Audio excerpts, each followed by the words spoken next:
तो हमारा एसओजे का लास्ट सेशन इंटरलिंक कॉन्सेप्ट्स हम शुरू करते हैं, ठीक है।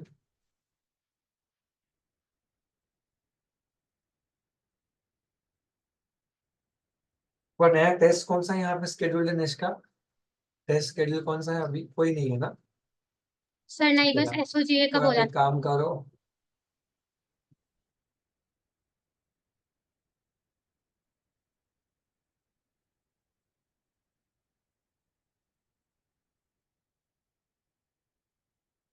We will be keeping up on Tuesday all contract topics till now and on Friday SOG. दो टेस्ट शेड्यूल्ड है आपकी। On Tuesday all contract topics done till now, जिसमें बिलमेंट प्लेज को काउंट मत करो क्योंकि उसको हम साथ में रहेंगे, बिलमेंट प्लेज गारंटी को। उसके पहले के जितने कॉन्ट्रैक्ट के टॉपिक्स हमारे हुए हैं, सिर्फ वी नो के 35 मार्क का कॉन्ट्रैक्ट एग्जाम में आएगा, 35 मार्क का, राइट। तो वी वांट कि वो टारगेटेड पार्ट पे रहे, ठीक है। और उस केस में कौन से पेपर्स चेक होंगे कौन से नहीं, वो मैं लिख के भेजूंगा ना, उनके ही पेपर मैं चेक करूंगा, बाकी पेपर्स आपकी जिम्मेदारी। अभी नहीं होंगे। होस्ट मैं क्यों नहीं हूँ? होस्ट कौन है? दिशा, ठीक है। चलो, तो हम शुरू करते हैं सेशन सोगा का।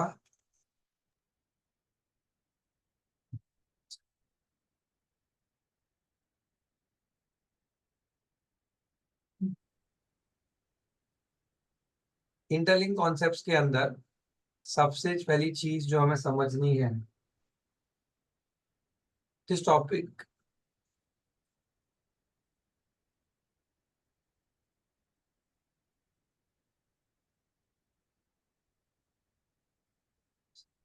सुनो, इंटरलिंक कॉन्सेप्ट्स में सबसे पहली चीज जो हमें समझनी है, this is regarding effect of destruction on perishing of goods. जब कोई गुड्स डिस्ट्रॉय हो जाते हैं, जब कोई गुड्स पेरिश हो जाते हैं, तो उसका इफेक्ट क्या आएगा, that's what we are learning on this part. तो पेरिशिंग ऑफ गुड्स के अंदर चिरायु, कॉन्ट्रैक्ट बनने से पहले, कॉन्ट्रैक्ट बनने के बाद, असर्टन अनसर्टन, बहुत कॉम्बिनेशन है। पहले हम रीड कर लेते हैं, इसका छोटा सा फ्लोचार्ट बनाने की कोशिश करेंगे जिससे आप क्लैरिटी के साथ समझ सको। पर इसको रीड करते हैं ध्यान से। तो अगर if the specific goods are destroyed without the knowledge of seller, then the agreement becomes void. अगर कॉन्ट्रैक्ट ऑफ सेल बनने से पहले, बिफोर कॉन्ट्रैक्ट ऑफ सेल, अगर स्पेसिफिक गुड्स है जो डिस्ट्रॉय हो जाते हैं without knowledge of seller, the agreement becomes void. If specific goods are destroyed after agreement to sale but before sale without the for seller buyer, the contract becomes void. अभी शब्दों को हमसे ज्यादा कौन अच्छा समझेगा कि अग्रीमेंट क्यों लिखा है और कॉन्ट्रैक्ट क्यों लिखा है? क्योंकि अगर कॉन्ट्रैक्ट बनने से पहले ही डिस्ट्रॉयड थे निष्का, तो फिर वो कॉन्ट्रैक्ट बनने से पहले डिस्ट्रॉयड थे तो वो अग्रीमेंट वर्ड बना, और कॉन्ट्रैक्ट बनने के बाद हुआ तो वो कॉन्ट्रैक्ट वर्ड बना। और किसकी बात हो रही है यहाँ पे? स्पेसिफिक गुड्स की बात हो रही है। कौन सी गुड्स की बात हो रही है? जो स्पेसिफाई हो चुके हैं, आइडेंटिफाई हो चुके हैं। अगर वो गुड्स कौन से है?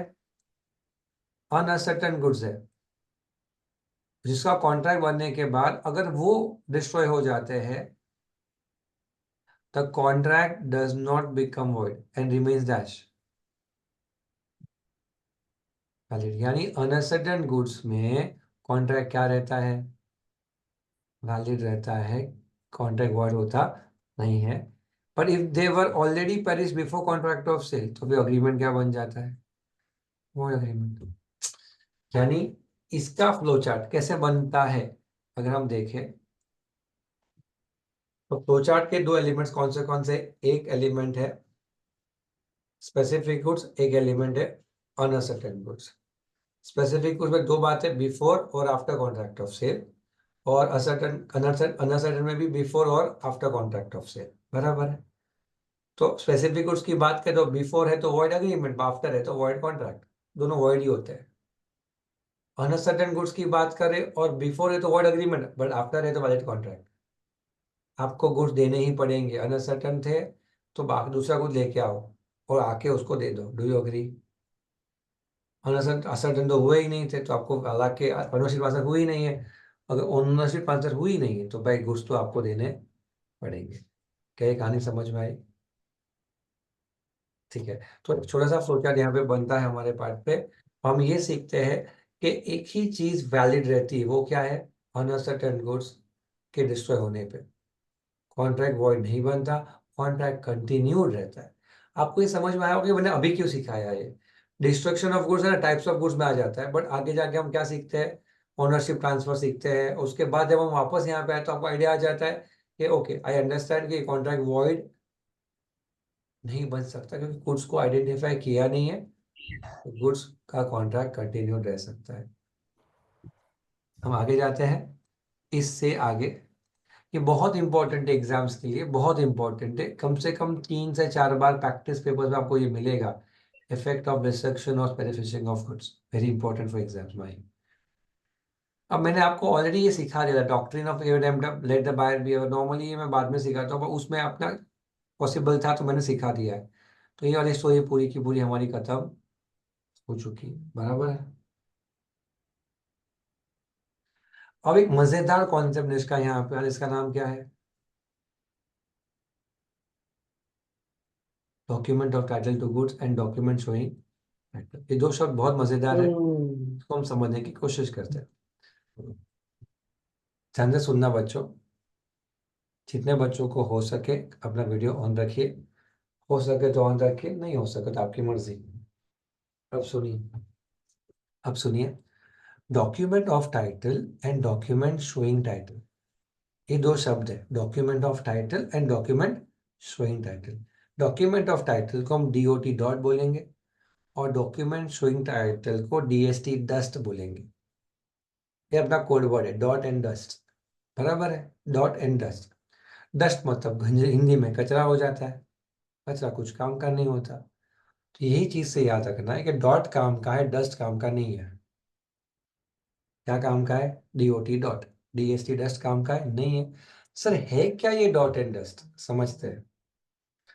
मान लीजिए एक एक मूवी की टिकट है दिशा के पास। वो टिकट दिशा ने सुहानी को दे दी, तो सुहानी जा सकती है मूवी देखने। वो सुहानी ने टिकट दे दी माही को, तो माही मूवी देखने जा सकती है। यानी जिसको आप ट्रांसफर करना चाहो उसको उसकी ओनरशिप मिल जाती है। Do you agree?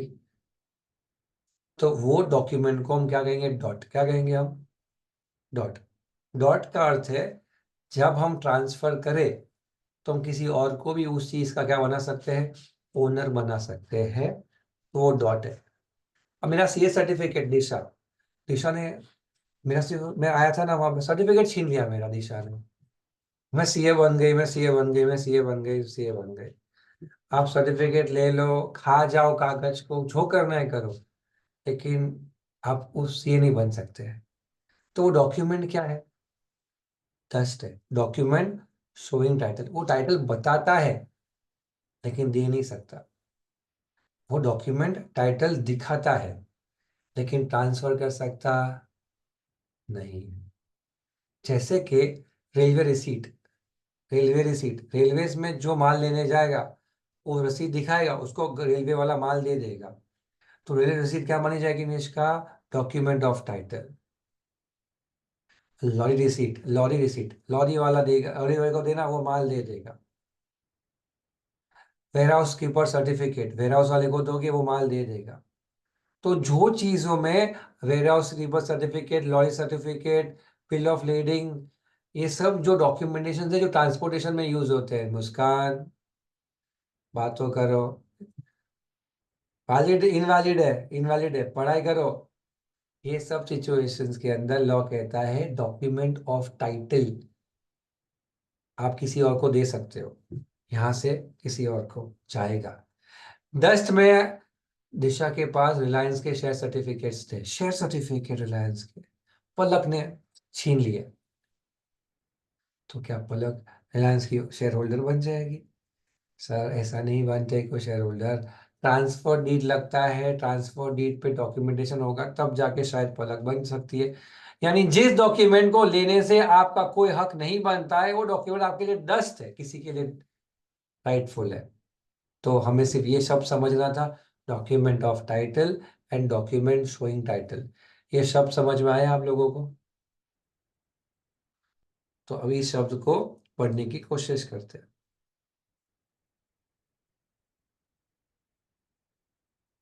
पढ़ लीजिए ये।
चलिए, मेरे हिसाब से आपने इतना पढ़ लिया होगा, समाप्त कर दिया होगा। Do you agree?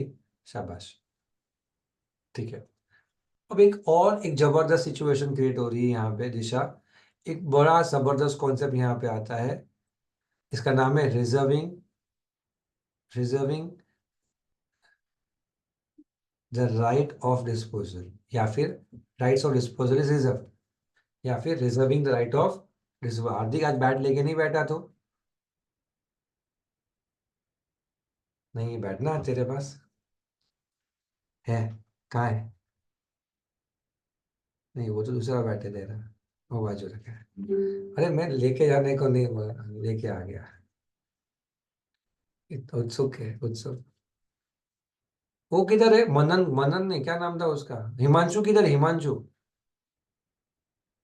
Himanshu, yes sir. Himanshu. मंदो तू बच गया, तेरा ही नाम ले रहा था मैं।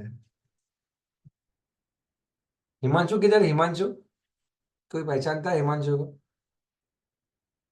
किधर हिमांशु?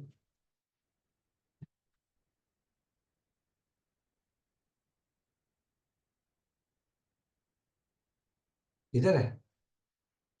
चलो, नहीं पता। घर पे है? मंदिर गया है? ठीक है।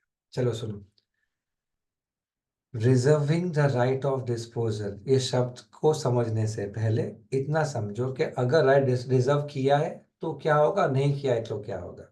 अगर राइट सेलर ने रिजर्व रखा है जिसका, तो सेलर ओनर रहेगा, भले ही वो गुड्स कहीं चले जा चुके हो। लेकिन राइट रिजर्व नहीं किया है तो कौन ओनर हो सकेगा? बायर ओनर हो जाएगा। हेलो, समझे? Reserving the right of disposal एक राइट है। जैसे फॉर एग्जाम्पल, मोक्ष दत्त को मैंने बोला कि ये माल लेके जा, ठीक है सर मैं लेके जाता हूँ। चिरायु के यहाँ पे देना है तेरे को माल, चिरायु अपना बायर है, ठीक है सर। लेकिन अगर चिरायु पेमेंट ना करे तो गाड़ी से माल उतारना मत। यानी अब जब मंदोर गाड़ी लेके निकला, और अगर गाड़ी के अंदर का माल कुछ खराब हुआ, टूटा फूटा, तो उसका रिस्क मैं एज अ सेलर बेयर करूंगा विथ मंदोर, नॉट चिरायु एज अ बायर। क्यों? क्योंकि ट्रांसपोर्टेशन मेरे कंट्रोल में है, मैंने राइट रिजर्व रखा है ऑफ डिस्पोजल। मैंने ऐसा नहीं बोला कि चिरायु को दे देना, मैंने बोला है मत देना जब तक पैसा ना आए। तो have I reserve the right? मैंने राइट को रिजर्व रखा है या नहीं? Have reserve the right. तो जब आपका राइट रिजर्व रहता है और कुछ लफड़ा हो जाएगा तो कौन लायबल होगा? सेलर। रिजर्व नहीं रखा है, लफड़ा हो तो कौन लायबल होगा? बायर। तो यहाँ पे आपको सिर्फ एक चीज समझनी है, reserving the right of disposal यानी सेलर ने अपने गुड्स अपने कंट्रोल में रखे हैं। जब तक उसे कोई चीज मिल ना जाए, जैसे पेमेंट। अगर उसने वो कंट्रोल में रखा है तो रिस्क भी वही बेयर करेगा। सेलर ने कंट्रोल, लेके जाओ सर, कहाँ जाएगा पैसा सर, आज नहीं तो कल दे, अरे लेके जाओ ना बिंदा, अरे भाई पैसा देना है, सेठ को माल दे दे जितना चाहिए उतना। रेट रिजर्व रखा ही नहीं है अपन ने। फिर लफड़ा ट्रांसपोर्टेशन कुछ हुआ तो सेठ जाने और ट्रांसपोर्टर जाने, मैं कुछ नहीं जाने, समझा क्या? अब इस शब्द को समझते हैं थियरी में। It refers to reserving the right of disposal of goods to secure that a price is paid before ownership is transferred to buyer. जब तक पैसा नहीं मिलेगा मैं आपको ओनर बनने नहीं दूंगा, ऐसा राइट हमने अपने पास रखा है, तो उसे हम क्या कहते हैं? Reserving the right of disposal, बराबर है। अपना राइट अपने पास रिजर्व है। हेलो, एग्जाम्पल नंबर एक और देता हूँ मैं before I start making you read. मैंने एक टैबलेट भेजा निष्का को अपने उसके घर पे, और सेकेंड हैंड टैबलेट था, she bought it for me. पर मैंने क्या किया पता है, मैंने मेरे बंदे को कहा कि उसको तो पासवर्ड मत देना, अनलॉकिंग पासवर्ड जो मेरे पास है और मेरे बंदे के पास है। वहां तक पहुंच गया, रिस्क मेरा। पहुंचने के बाद भी मैंने नहीं दिया, तो मेरा कंट्रोल में है, क्योंकि जब तक वो लॉकिंग अनलॉकिंग पासवर्ड नहीं दूंगा तब तक निष्का उसको यूज ही नहीं कर सकती। तो उसका मतलब मैंने क्या किया है, मैंने वो राइट रिजर्व रखा है, ओनरशिप मेरे पास पड़ी है अभी भी बिंदास, वो कुछ नहीं कर सकती। लेकिन अभी वो गुड्स की ओनरशिप मेरे पास है, कंट्रोल मेरे पास है, पैसा मिलने तक। तो भाई तब तक का रिस्क भी किसका? मेरा रहेगा, निष्का का कुछ नहीं रहेगा। मतलब जब तक आपने राइट रिजर्व रखा है ओनरशिप ट्रांसफर नहीं हो सकती। समझा? हेलो, ये सुनते हैं इस रेफरेंस को यहाँ पे। हार्दिक, हिमांशु का फोन लगाना। इस लाइन को पहले एग्जाम्पल को पढ़िए निष्का। हार्दिक, ध्रुव, रिदम, माही, एग्जाम्पल को पढ़िए। In case where goods are send by railways, the railways issues a railway receipt as document of title. Railway ने इशू कर दिया। अगर सेलर ने वो हैंड ओवर नहीं किया है बायर को, और वो अपने पास रखता है या अपने नाम पे रखता है, और अगर गुड्स डिस्ट्रॉय बायर फायर से हो जाते हैं, तो फिर गुड्स किसके रिस्क पे आ जाएंगे? सेलर के रिस्क पे आ जाएंगे, since seller has reserve right of disposal. अगर आपको मैं फास्ट गया हूं तो एक बार आप खुद पढ़ लीजिए एग्जाम्पल नंबर 2। बहुत ही इंपॉर्टेंट एग्जाम्पल है फॉर एग्जाम्स। अगर वो एग्जाम्पल समझ में आ जाए तो एग्जाम्पल नंबर 1 भी पढ़ ले।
आई होप आपने पढ़ा हो एग्जाम्पल, क्या आपको एग्जाम्पल के बेसिस पे है ये वाला? I hope reserving the right of disposal is done everyone. ठीक है, ये जो है ना वो नेमो डेट कॉर्डन हैबिट का सिचुएशन है, जो मैं आपको आज पढ़ने को बोलूंगा जब मेरा क्लास खत्म हुआ उसके बाद, राइट? नेमो डेट कॉर्डन हैबिट एक कॉन्सेप्ट है, नेमो डेट कॉर्डन हैबिट का पार्ट है। ये दो शब्द को समझ लेते हैं। जो शब्द का नाम है CIF और FOB, क्या नाम है बच्चों? CIF FOB। तो CIF यानी क्या और FOB यानी क्या? इस शब्द के नाम है। जब हम कोई चीज इंपोर्ट करते हैं ना, इंपोर्टेड US से मंगवाया ना, तो उस बिल के ऊपर कुछ लिखा होता है जो जनरली CIF होता है। जब उसमें CIF लिखा है ना, तो उसका भाव, उस गुड्स का भाव कितना है, उसका ट्रांसपोर्टेशन कॉस्ट कितना है as freight, F for freight, और उसका इंश्योरेंस कॉस्ट कितना है, तीनों को गिनने के बाद का भाव क्या है वो बताना है। तो उसको CIF कहते हैं। यानी आपने $12,000 का कुछ खरीदा, $12,000 का, तो उस पर लिखा CIF, यानी टेंशन ही नहीं। वहां से उस चीज की कीमत, वहां से यहाँ के लाने का खर्चा, और वहां से यहाँ पे लाने में कुछ गुड्स को हो गया तो उसका इंश्योरेंस, ये तीनों का तीनों किस में कवर होता है? CIF में कवर होता है। तो आप स्मार्ट हो जाते हो कि भाई सब ऑल इंक्लूसिव कॉस्ट है। लेकिन अगर FOB लिखा हो ना, FOB, FOB, तो फ्री ऑन बोर्ड उसका मतलब है। फ्री ऑन बोर्ड यानी कीमत ऑफ द गुड्स और उसको शिप तक पहुंचाने का कॉस्ट कवर होता है। वो शिप से आपके इंडिया तक लाने का खर्चा बाकी, और इंश्योरेंस का खर्चा अभी भी चार्ज करना बाकी है। तो कभी कभी क्या होता है, ऑनलाइन में कहीं पे कुछ सस्ता कुछ महंगा होता है। हमको लगता है ये सस्ता दे रहा है वो महंगा दे रहा है, लेकिन फिर क्या होता है, उसका इंश्योरेंस बाकी रह जाता है, उसका फ्रेट कॉस्ट बाकी रह जाता है। मतलब अगर आपको कंपेयर करना है कि दोनों से सही में सस्ते में दे रहे हैं या नहीं, तो आपको दोनों का वैल्यूएशन की कंडीशन, दोनों CIF होनी चाहिए या दोनों FOB होनी चाहिए। तब जाके आप समझ सकते हो कौन सा सस्ता है कौन सा महंगा है। बाकी आप समझ सकते नहीं। क्या कहानी समझ में आई? अभी हम कोई कोई इंसान कैसा होता है ना, देवचैन का, अपन का हिसाब क्लियर है, अपन CIF पे बेचेंगे, कॉस्ट सब इंक्लूसिव, बाकी लेना है तो लो, नहीं लेना आपकी मर्जी। कोई कहेगा अरे सर, ऑनलाइन में पहले क्या करना पड़ता है, सस्ता दिखाना पड़ता है, तो मैं सिर्फ क्या कॉस्ट ही दिखाता हूँ, फिर आगे जाके बोलता हूँ ये तो इंश्योरेंस अलग देना पड़ेगा, ये तो फिर इंसानों, अलग अलग टाइप के इंसान होते हैं जीवन में, कोई ऐसा कोई वैसा। हमें समझना होगा कि हमसे कोई गलती ना हो जाए, और कुछ नहीं। Are you clear with the story? ये पढ़ लीजिए एक सेकंड के लिए, ये वाला पार्ट पढ़ लीजिए, पॉइंट नंबर 8।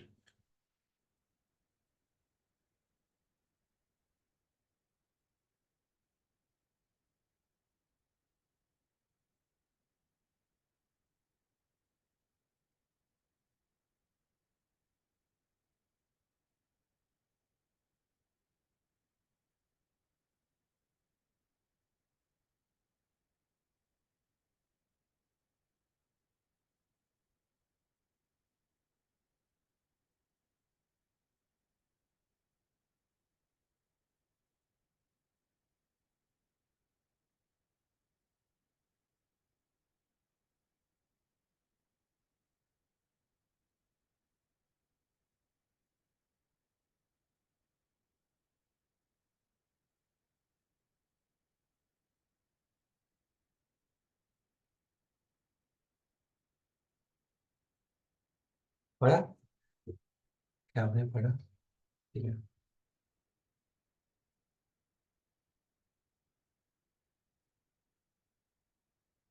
एक बड़ा कॉन्सेप्ट यहाँ पे आ रहा है 7.0 पे, इफेक्ट ऑफ सबसेल और प्लेज बाय बायर।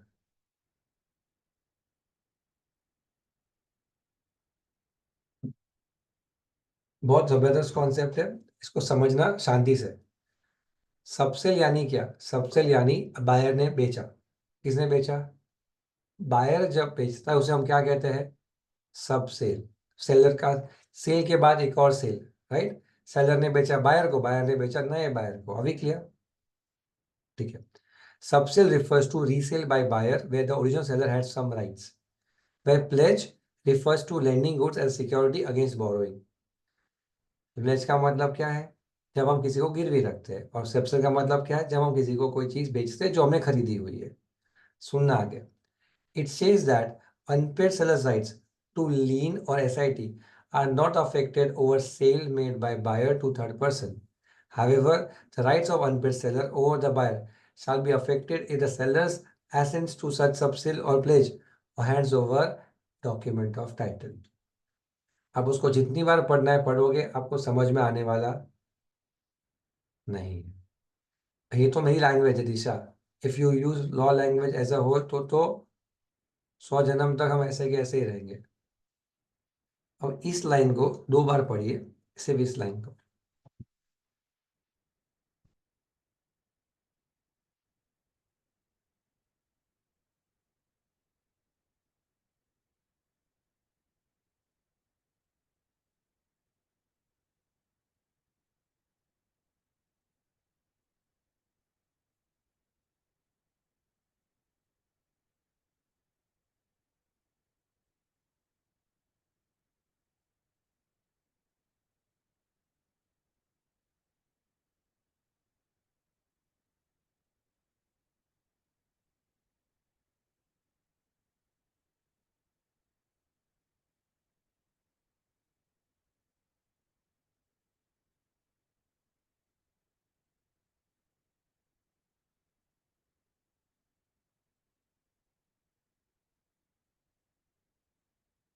चलिए, ट्राई किया आपने पढ़ने का, क्या आपको समझ में आया?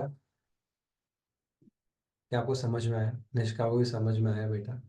नहीं आया? एक कटारिया किधर था तू? सच बोल। सर अटेंड तो कर रहा था। आदमी साला मेरा माइक नहीं चल रहा है, दिमाग मेरा स्टाफ मस्ती करता है मेरा। मेरे सिस्टम का माइक है ना, जब मैं नहीं रहता हूँ ना ऑफिस में तो लेके नीचे ले जाते खाना सुनते हैं ये लोग, और फिर लगाना भूल जाते हैं सारे लोग। मेरे को साला, रुको अभी वापस मॉडल में।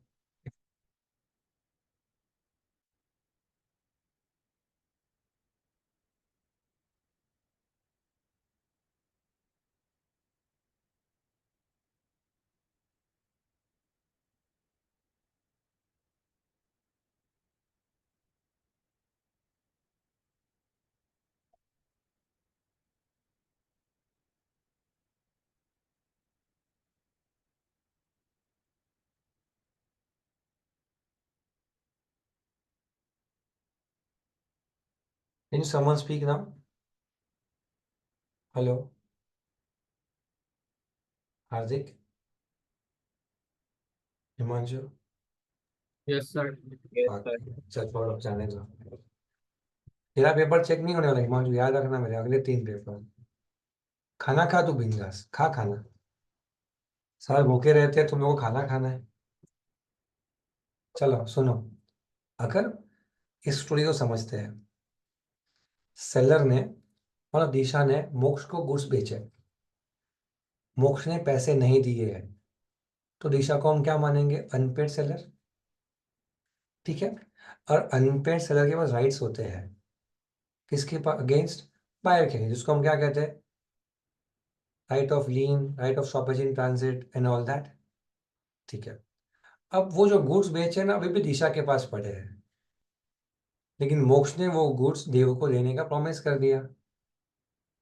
दिशा से खरीदे लेकिन लेने नहीं गया, और किसको बेच दिया?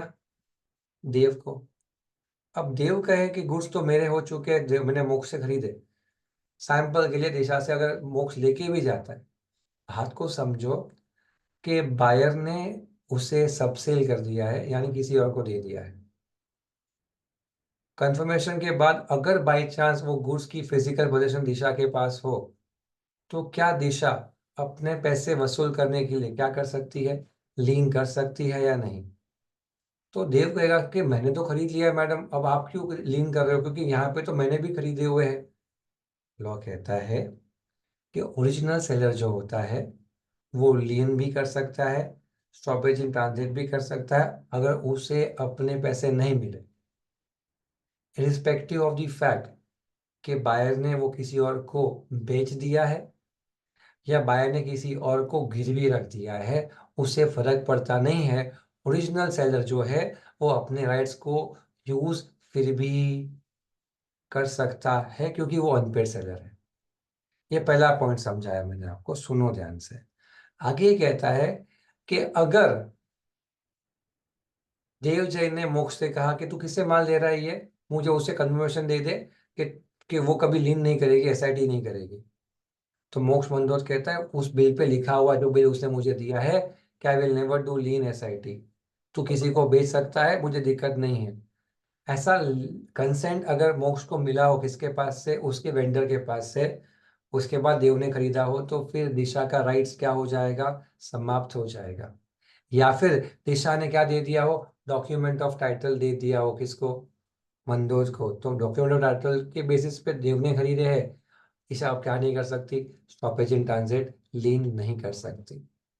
एक कहानी के 2 एलिमेंट्स थे, उस एलिमेंट्स को यहाँ पे पहले पढ़ लो, फिर मैं इसमें आगे कुछ और बताता हूँ। अब इसको पढ़िए वापस एक बार, शांति से दिमाग ठंडा करके पढ़िए।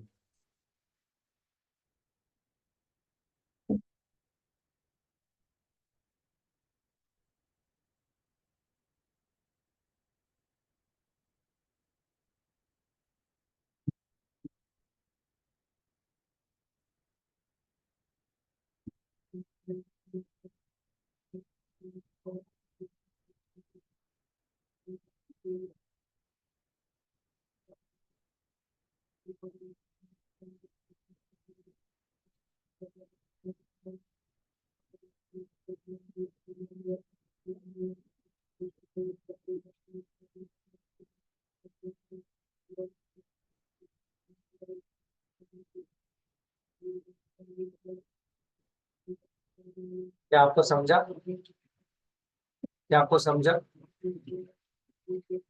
श्योर? ठीक है, एक और चीज सुन ले। मान लीजिए अगर गुड्स चले जा चुकी हो किसके पास, दिशा से मोक्ष के पास, और मोक्ष से देव के पास चले जा चुके हो, लेकिन दिशा को पैसे नहीं मिले, लेकिन दिशा को पैसे नहीं मिले। ऐसे केसेस के अंदर अगर अगर देव कहे कि माल तो मेरे पास ऐसा प्लेस पड़ा हुआ है, कितने का माल है सर, गुड्स की वैल्यू तो 5 लाख है, लेकिन मुझे मोक्ष ने प्लेस करके दिया हुआ तो मैंने उसको 1 लाख का लोन दिया है। तो अगर दिशा चाहे कि मुझे वो माल वापस चाहिए, तो दिशा को क्या करना पड़ेगा, देव जैन का जो लोन है उसे चुकाना पड़ेगा ब्याज के साथ। उतना करने के बाद देव जैन उसका वो गुड्स तो गिरवी रखा हुआ है देव जैन के पास, अगर गिरवी रखा हो तो तब की बात कर रहा हूँ। अगर देव जैन के पास गिरवी रखा हुआ है तो उसका ब्याज और उसका पैसा दे दो। देव जैन क्या करेगा, वो गुड्स को दे देगा, सेलर को दे देगा। कब पॉसिबल होगा, जब पैसा बेचा, गुड्स बेचा नहीं है, गिरवी रखा हुआ है तो। समझा? ठीक है, अब ये भी आपका पार्ट फिनिश हो चुका है। इसका मतलब you had the last part pending towards this is also over. अब नेमो डेट कोड नॉन हैबिट, जो आपका पार्ट एक ही कॉन्सेप्ट बचा है, जो आप वीडियो में देखोगे, उसका उसका सिंपल एक्सप्लेनेशन मैं अभी ही दे देता हूँ आपको इस वीडियो के अंदर। सुन लेना, so that that will be easier for you to do. नेमो डेट कोड नॉन हैबिट कोई कोई कोई लैटिन वर्ड है, इसका मतलब होता है no one can transfer a title better than what he himself has. जो आपके पास है वो किसी को दे सकते हो, जो आपके पास नहीं वो किसी को दे सकते हैं नहीं हो। तो जो आपके पास है वही आप दे पाओगे।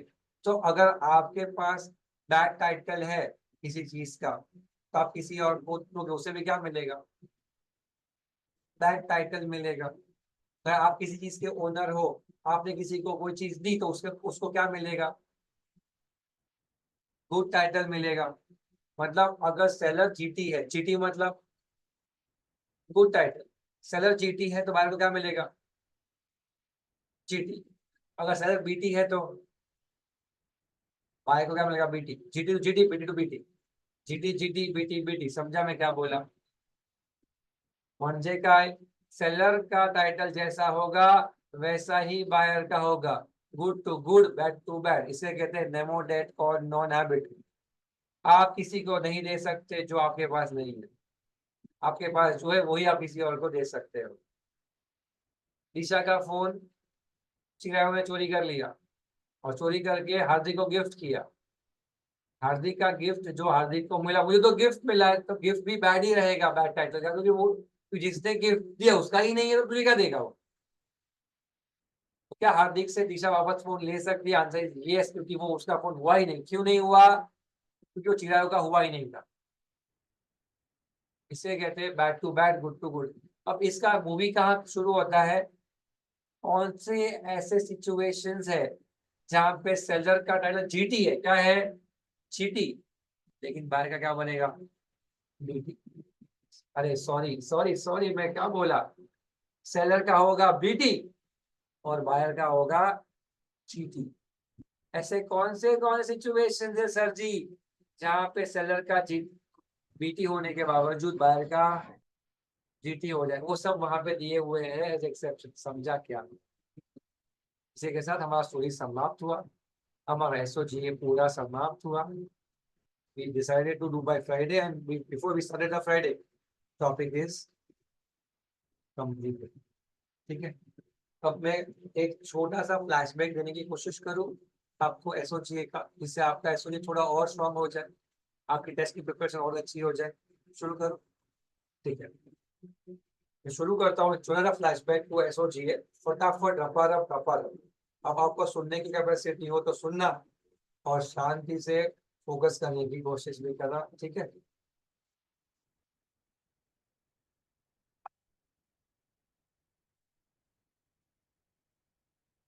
वो आवाज ठीक से आ रही है मेरी, बैकग्राउंड नॉइस, आवाज ठीक से आ रही है एकदम ठीक है।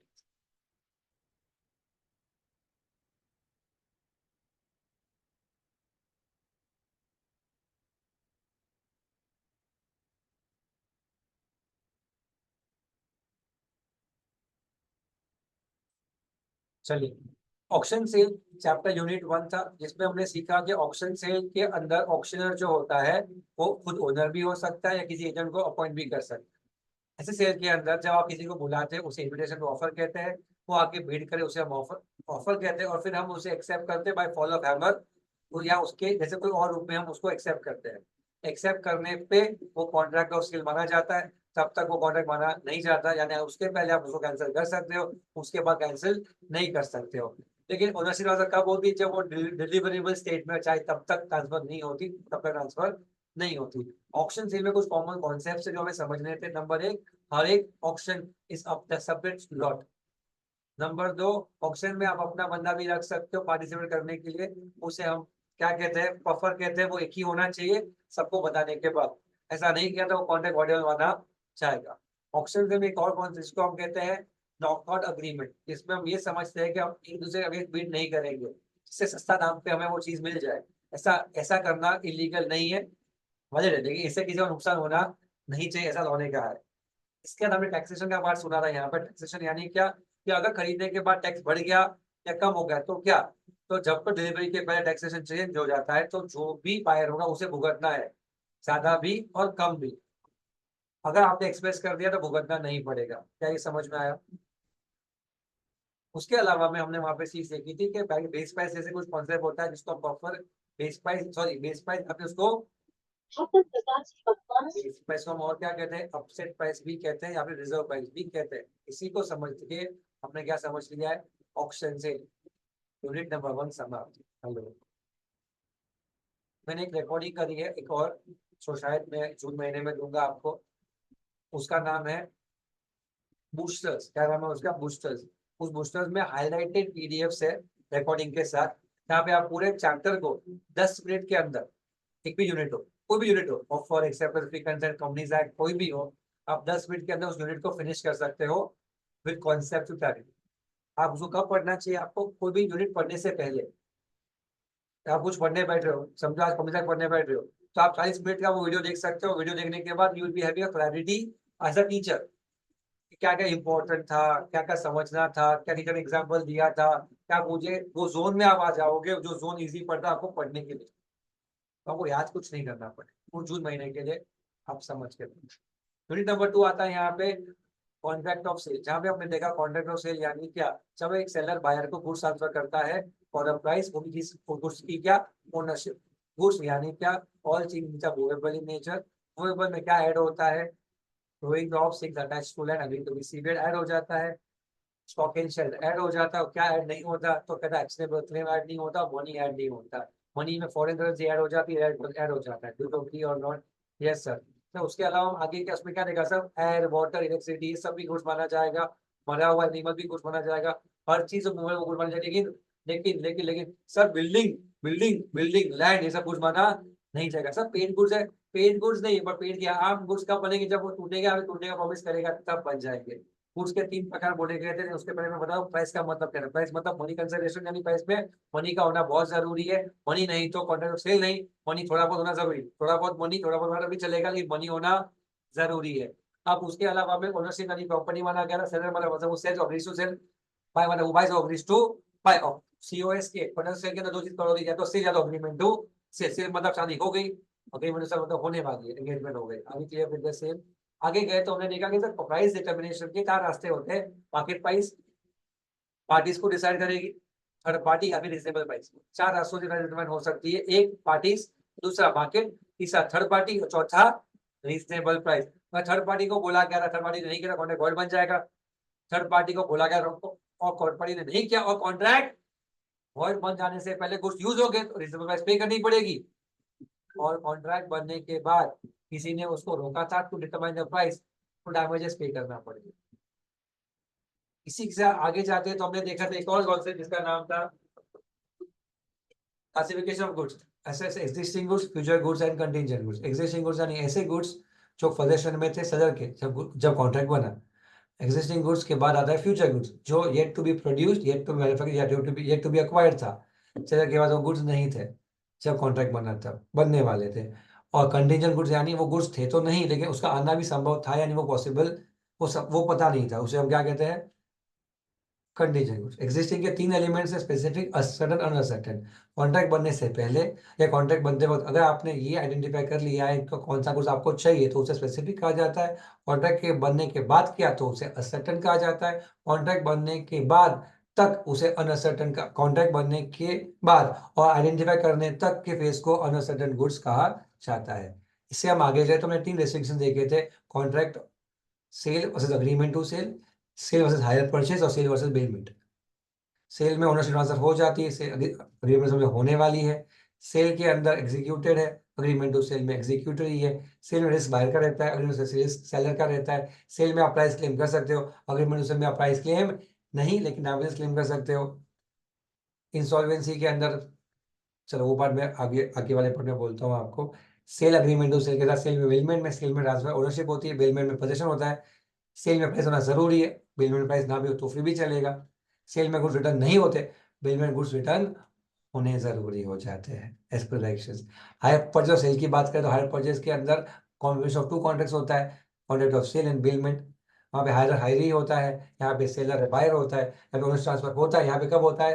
पेमेंट लास्ट इंस्टॉलमेंट के बाद। यहाँ पे हायर परचेज में गुड्स वापस मिल सकते हैं अगर पेमेंट नहीं किया तो, यहाँ पे गुड्स वापस नहीं मिल सकते हैं, वहाँ पे आप रिटर्न कर सकते हो। कहाँ पे? हायर परचेज में, यहाँ पे आप रिटर्न नहीं कर सकते हो। इसी के साथ हमने कॉन्ट्रैक्चुअल पूरा चैप्टर समाप्त किया। अब नंबर 3 पे आते हैं, कंडीशन वारंटी। यहाँ पे हमने सीखा कंडीशन यानी क्या, उस गुड्स को खरीदने का सबसे मेन पर्पज जो होता है उसे हम कंडीशन कहते हैं। जैसे stipulation essential to the main purpose of the contract.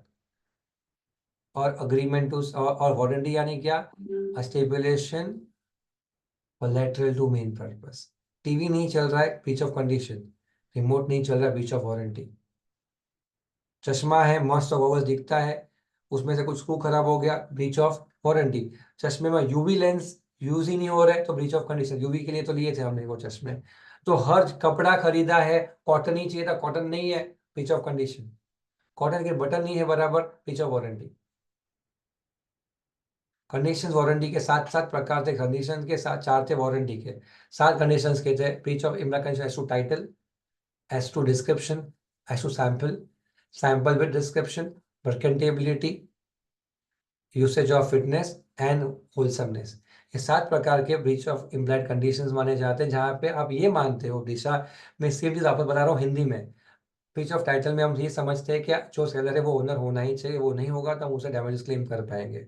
Description में हमने जैसे कुछ मांगे थे वैसे ही होने चाहिए, नहीं हुए तो हम कैंसिल कर पाएंगे। सैंपल में जैसा सैंपल था वैसे ही बल्क होने चाहिए, नहीं हुए तो इंस्पेक्ट नहीं कर पाए तो हम कैंसिल कर पाएंगे, प्रोवाइडेड उसके अंदर अपरेंट डिफेक्ट नहीं होना चाहिए।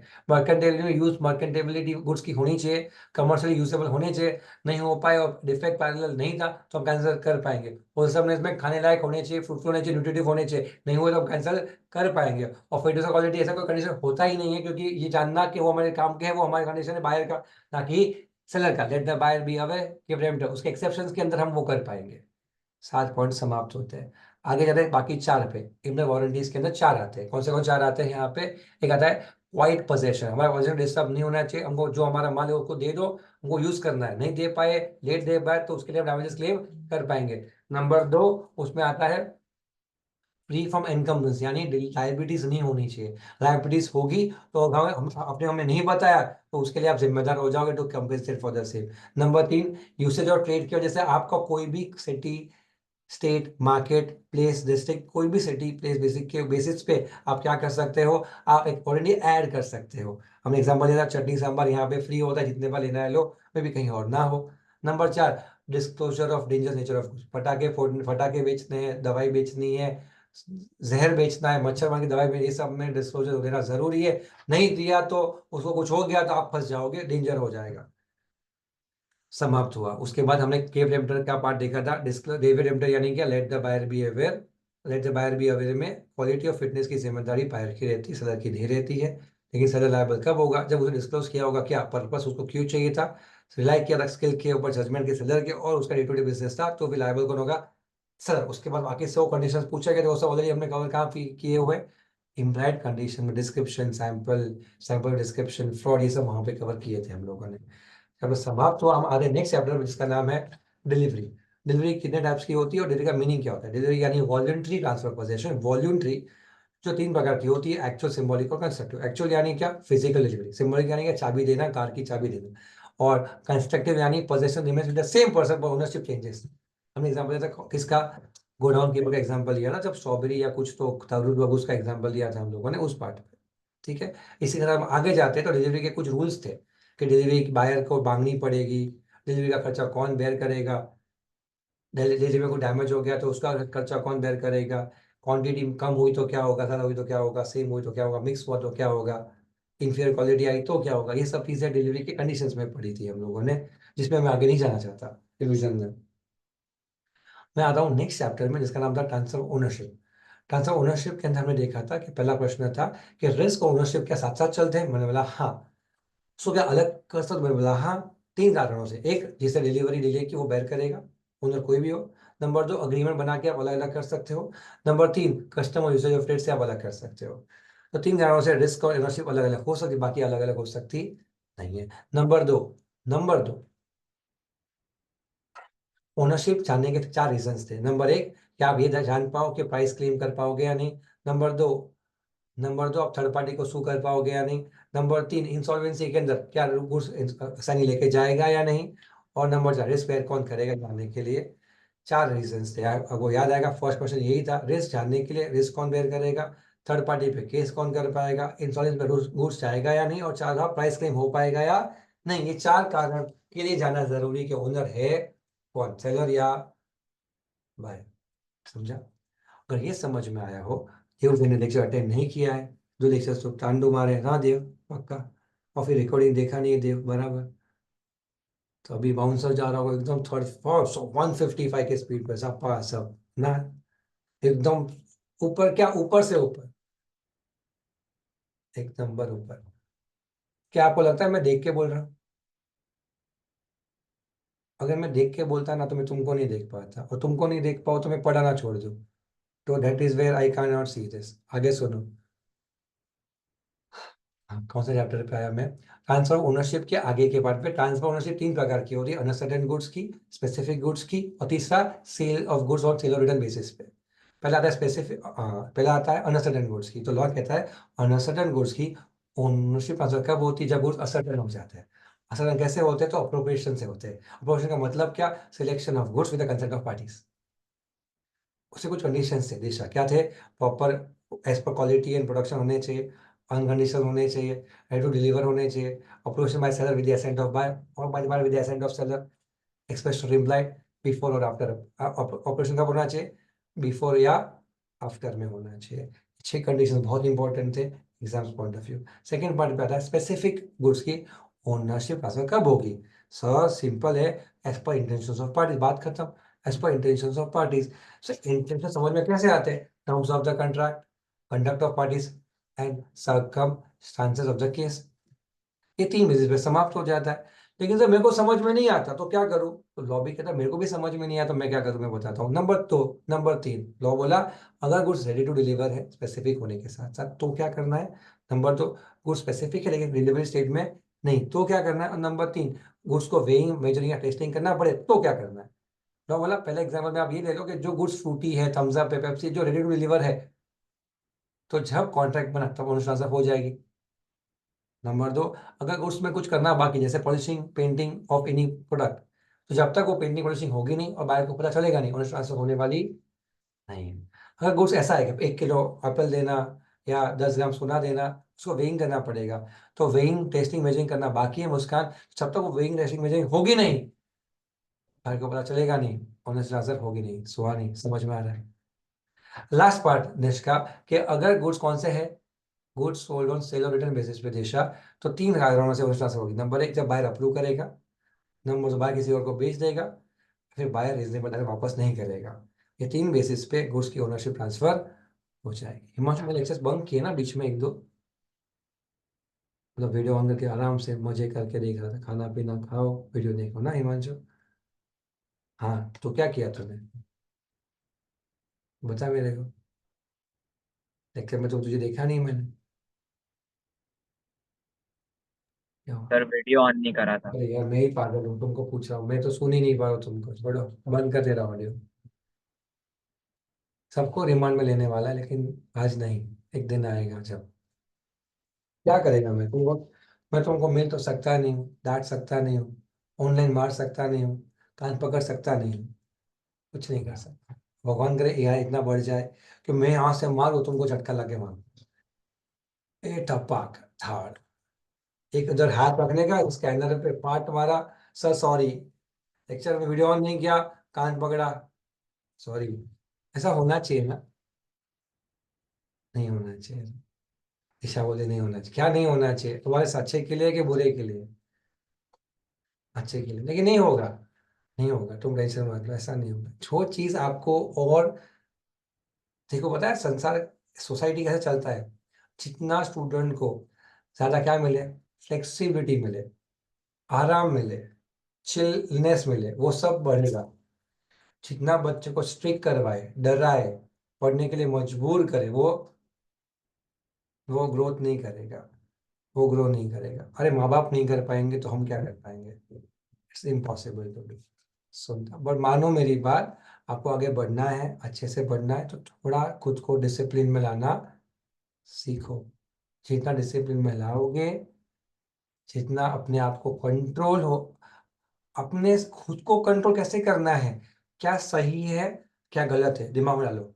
मैं अगर ये करूँ तो सही है या गलत? आपको क्या सही लगता है वो नहीं, सच में सही क्या है वो करो।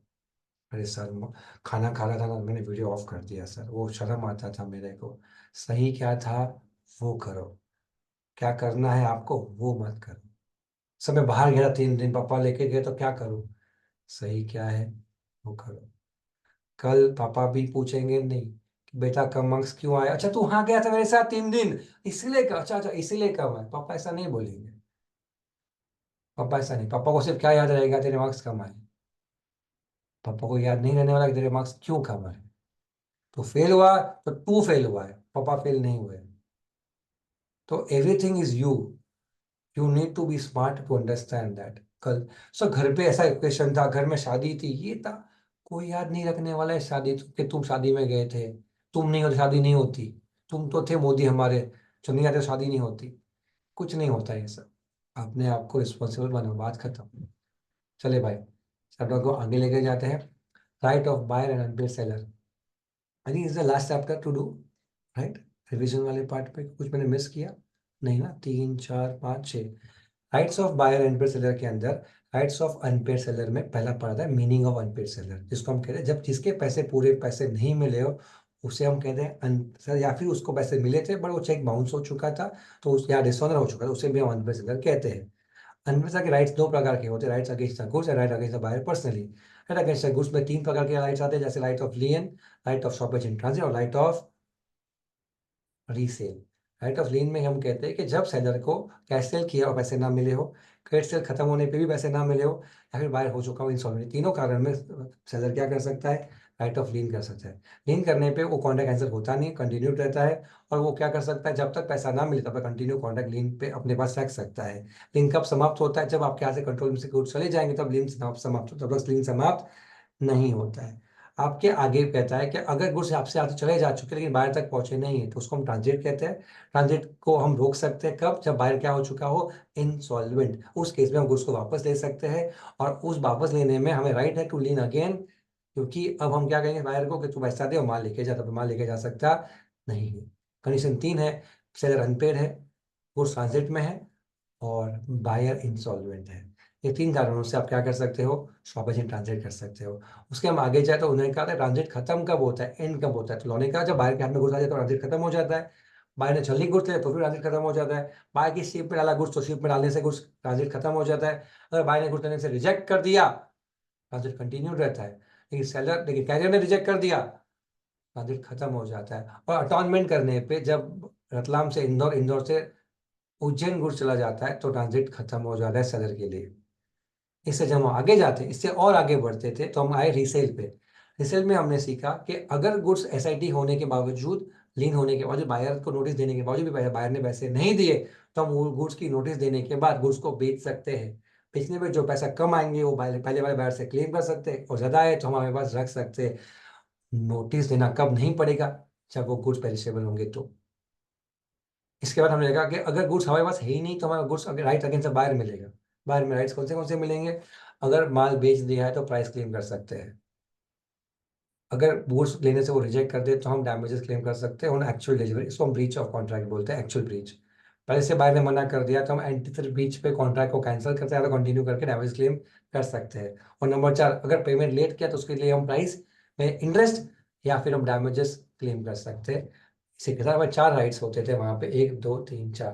पहला प्राइस क्लेम करना, दूसरा actual damage on breach claim करना, तीसरा एंटी ब्रीच पे डैमेज करना, चौथा इंटरेस्ट क्लेम करना, ब्याज क्लेम करना। ये हो गया right against the buyer personally. इसके अलावा हमने सिर्फ एक ही चीज पढ़ी थी, उसका नाम था right against the rights of buyer. जहाँ बायर को क्या राइट्स मिलते थे कि बायर अपनी डिलीवरी ले सकता है अगर उसको मना कर सूट फाइल किया, right suit for non delivery of goods. Number 2, specific performance मांग सकता है जहाँ पे वो गुड्स एंटीक थे, रेयर थे, तो बोला ये यही गुड्स से परफॉर्मेंस मांग सकता है। नंबर 3, वारंटी के डैमेज होने पे, ब्रीच होने पे हम पैसे काट सकते हैं प्राइस में से। पैसे और लॉस सेम है तो फिर पैसे देंगे ही नहीं, और लॉस ज़्यादा है तो ज़्यादा डैमेजेस मांग सकते हैं। I hope you remember the same. और अगर हमने एडवांस पेमेंट कर दिया होता तो हम पूरी प्राइस और उसका ब्याज भी मांग सकते हैं। On the last part chapter हमारा समाप्त हुआ 6 के 6। बाकी जो पढ़ा हमने आज पढ़ा, दैट इज इंटरलिंक कॉन्सेप्ट्स, जो हमने लास्ट में देखे। आई थिंक हमने आधा घंटा लिया। तो जब आप मुझे पेज बढ़ाने की बात करोगे तो पेज आप जितनी चाहो मैं बढ़ा सकता हूँ। ICAI BKC head quarters of Mumbai, अगर आपने कहीं देखा हो गूगल सर्च कर सकते हो। ICAI BKC head quarters of the biggest ICAI in India you can say. वहाँ का क्लासरूम 200 बच्चों को आराम से बिठा सकता है। मैंने एक दिन के अंदर पूरा कॉन्ट्रैक्ट एक्ट, पूरा सीज ऑफ गुड्स एक्ट और पूरा पार्टनरशिप एक्ट बनाया था ICAI के बिहाफ पे। एक दिन में 3 चैप्टर्स पूरा है। और हम उस समय पे बच्चों को भूख कितनी होती है दिशा पढ़ने की, कि सुबह 7 से लेकर रात को 10 तक लंच ब्रेक भी कैसे लेता पता है? क्लास के अंदर लंच ब्रेक पढ़ा उसे, हम लंच ब्रेक लेते जाएंगे, हम बाहर नहीं जाएंगे। तो मैं, वो लोग पढ़ रहे हैं, वो खाना खा रहे हैं और वो पढ़ रहे हैं। तो एग्जाम्स के 20 दिन पहले वाली भूख होती ना पढ़ने की, अरे यार अब तो कोई मसीहा आके बचाए और जो पढ़ने मिले वो बोनस है। वो मतलब वो अलग होता है एटमोसफेयर पढ़ने का। वो कब आता है? जब एग्जाम्स नजदीक है। तब तक तो वो फायर आता नहीं है ना। फायर अभी आपको फायर आए, आपको तो फायर का क्या जरूरत है? आप तो पढ़ते हो पहले से ही, तो आप तो पहले से ही फायर्ड अप हो, बस रिविजन करके बैठे हो सब जोरदार, सब पढ़ के बैठे हो, सब रिविजन पेपर सॉल्व कर रहे हो। अभी से आप सब 10-15 पेपर सॉल्व कर दिए आपने, लॉ के, अकाउंट्स के, मैथ्स के, इको के। अभी तो 400 बार मोदी जी कर सकते हैं, 400 बार अपन तो नहीं, 400 का पेपर है अपना। आप वो 300 बार भी कर दे तो अपना काम हो जाए, बराबर चिरायु। BGB से 100 पॉइंट्स कम, 85।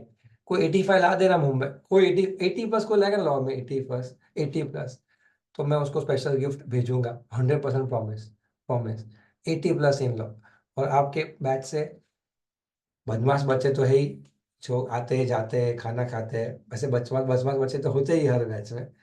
लेकिन फिर भी मुझे उम्मीदें है हर बच्चों से कि जो बच्चों का वीडियो ऑफ है उनसे भी और इनका ऑन है उनसे भी। मैं चाहता हूँ कि आप आपका बेस्ट दो। अभी भी बहुत टाइम है, आपने सेटअप अच्छा किया के बैठे हो, सेटअप मतलब अच्छा खासा पढ़ाई किया है, बहुत ज़्यादा भी नहीं और बहुत कम भी नहीं, डूबे भी नहीं हो और बहुत ऊपर गए भी नहीं। तो इस टाइम पे आप क्या कर सकते हो? अपने आप की रेस, अपनी फ्लाइट टेक ऑफ कर सकते हो कि भाई अभी तो उड़ना है। और ये 25 दिन में कैसे उड़ना है ना, दैट इज समथिंग और time will tell you, and I will be there with you till 21 June. लेकिन इम्पोर्टेंट ये है कि अगर आप दिन का टाइम वेस्ट नहीं करोगे हिमांशु, तो मेरे लेक्चर में आप आ पाओगे लाइव लेक्चर्स में, जब मैं लेक्चर लाइव लूंगा आपके लिए। लेकिन अगर आपने घर पे पढ़ाई नहीं की या टाइम वेस्ट किया तो आप मेरे लेक्चर में आने से डरोगे। क्या सर कोई अलग लेवल पढ़ाएंगे और हमने तो पढ़ाई ही नहीं की है तो क्या मतलब? तो डर लगेगा। तो आपकी रिस्पॉन्सिबिलिटी है आपकी पढ़ाई ठीक से करना। तो फिर आपको ये लेक्चर्स 85 84 लाने के लिए मजबूर कर देगा, मजबूर कर देगा। क्या आएंगे ही आएंगे। ठीक है, I am closing for the day. कल हम लोग शुरू क्या करेंगे? कल हम लोग शुरू करेंगे वापस कॉन्ट्रैक्ट के स्मॉल टॉपिक्स। और ध्यान से सुनना मेरी एक और बात, मे भी नेगोशिएबल को मैं संडे को रैप ऑफ कर लूंगा। नेगोशिएबल के लिए बड़ा टाइम चाहिए ना, संडे को आपके लेक्चर्स कम होते हैं राइट। तो संडे को रैप ऑफ हो जाए तो मंडे ट्यूसडे को हम लोग बाकी कॉन्ट्रैक्ट के टॉपिक्स कर सकते हैं। ट्यूसडे को मैं ले रहा हूँ टेस्ट, स्पेसिफिक बच्चों के लिए, स्पेसिफिक बच्चों के लिए, इनवाइटेड गेस्ट ओनली। ठीक है।